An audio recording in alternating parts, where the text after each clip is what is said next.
Content ക്രിയേറ്റർമാർ കൂട്ടത്തോടെ ഇറങ്ങിത്തിരിച്ചിരിക്കുന്നത് RSSനെയും മോദിയെയും പരിഹസിക്കാനോ? NGO ഏജന്റുമാരും ഇടത് ചാരന്മാരും കോൺഗ്രസ് ഏജന്റുമാരും ജിഹാദി സംഘങ്ങളും കൂട്ടമായി പ്രവർത്തിക്കുന്ന ഒരിടമാണ് ഇന്ത്യയിൽ കിട്ടുന്ന വിക്കിപീഡിയ. മോദി സർക്കാരിനെതിരെയും കോൺഗ്രസിന് അനുകൂലവുമായ ഉള്ളടക്കമാണ് പ്രസിദ്ധീകരിക്കപ്പെടുന്നത് എന്ന വിവരങ്ങൾ.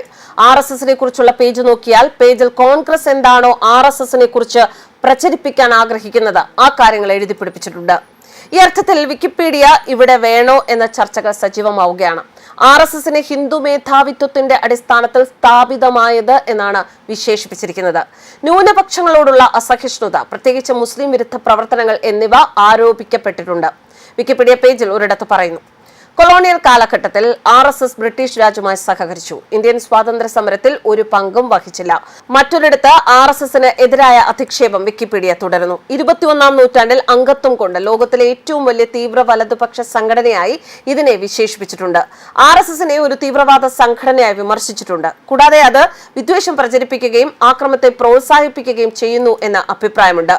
RSS അധിക്ഷേപം വിക്കിപീഡിയ തുടരുന്നു. പക്ഷപാതപരമായി പെരുമാറുന്നു എന്ന് ആരോപിച്ച് ഓൺലൈൻ എൻസൈക്ലോപീഡിയയായ വിക്കിപീഡിയയ്ക്ക് കേന്ദ്ര സർക്കാർ നോട്ടീസ് നേരത്തെ ലഭിച്ചിട്ടുണ്ട്.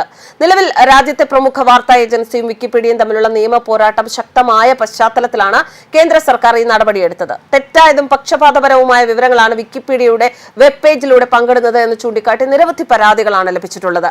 അതിന്റെ അടിസ്ഥാനത്തിലാണ് കേന്ദ്ര സർക്കാർ നോട്ടീസ് അയച്ചത്. വിക്കിപീഡിയയിലെ എഡിറ്റോറിയൽ വിഭാഗം നിയന്ത്രിക്കുന്നത് ഒരു ചെറിയ വിഭാഗമാണെന്നും നോട്ടീസിൽ പറയുന്നു. നിലവിൽ രാജ്യത്തെ പ്രമുഖ വാർത്താ ഏജൻസിയായ ANI, അതായത് ഏഷ്യൻ നാഷണൽ ഇന്റർനാഷണലുമായി നിയമ പോരാട്ടത്തിലായിരുന്നു വിക്കിപീഡിയ. ANIയെ അപകീർത്തിപ്പെടുത്തുന്ന വിവരങ്ങൾ പ്രസിദ്ധപ്പെടുത്തി എന്ന കേസിൽ വാദം തുടരുന്നുണ്ട്. വിക്കിപീഡിയയിലെ ANIയെ കുറിച്ചുള്ള പേജിലാണ് അപകീർത്തികരമായ വിവരങ്ങൾ ഉൾപ്പെടുത്തിയത്. നിലവിലെ സർക്കാരിന്റെ പ്രചരണ ഉപകരണമാണ് ANI എന്നും വ്യാജ വെബ്സൈറ്റുകളിലെ വിവരങ്ങൾ ANI വിതരണം ചെയ്യുന്നു എന്നുമാണ് വിക്കിപീഡിയ പേജിൽ നൽകിയിരുന്നത്. ഈ വിവരങ്ങൾ നീക്കണമെന്ന് ANI ആവശ്യപ്പെട്ടു. കഴിഞ്ഞ സെപ്റ്റംബർ 5-ന് ദില്ലി ഹൈക്കോടതി വിക്കിപീഡിയക്കെതിരെ കോടതി അലക്ഷ്യ നോട്ടീസും അയച്ചു. ANIയുമായി ബന്ധപ്പെട്ട വിവരങ്ങൾ അടങ്ങിയ പേജ് എഡിറ്റ് ചെയ്യുന്നവരുടെ വിവരങ്ങൾ വിക്കിപീഡിയ പുറത്തുവിടാത്തതിനെ ചോദ്യം ചെയ്താണ് കോടതി നോട്ടീസ് പുറപ്പെടുവിച്ചത്. എന്നാൽ ANIയുടെ അപകീർത്തി കേസുമായി ബന്ധപ്പെട്ട കോടതി ഉത്തരവിൽ പ്രതികരിക്കാൻ വിക്കിപീഡിയ ആദ്യം തയ്യാറായിരുന്നില്ല. ഇതോടെ കേസ് പരിഗണിച്ച ഹൈക്കോടതി വിക്കിപീഡിയയെ രൂക്ഷമായ ഭാഷയിലാണ് വിമർശിച്ചത്.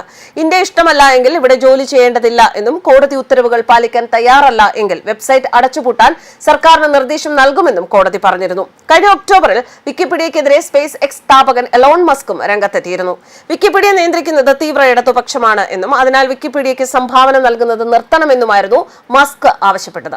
അതേസമയം പ്രധാനമന്ത്രി നരേന്ദ്രമോദിയെക്കുറിച്ചുള്ള ചോദ്യത്തിന് ഗൂഗിളിന്റെ AI പ്ലാറ്റ്ഫോമായ ജെമിനി നൽകിയ ഉത്തരത്തിനെതിരെയും കേന്ദ്ര സർക്കാർ രംഗത്തെത്തിയിരുന്നു. ഇക്കാര്യത്തിൽ ഗൂഗിളിനെതിരെ കേന്ദ്ര സർക്കാർ നോട്ടീസ് അയക്കാൻ ഒരുങ്ങുന്നുവെന്നും വാർത്തകളുണ്ടായിരുന്നു. എന്നാൽ ഈ വിഷയം ശ്രദ്ധയിൽപ്പെട്ടു എന്നും അവ പരിഹരിച്ചുകൊണ്ടിരിക്കുകയാണ് എന്നും വ്യക്തമാക്കി ഗൂഗിളും രംഗത്തെത്തി.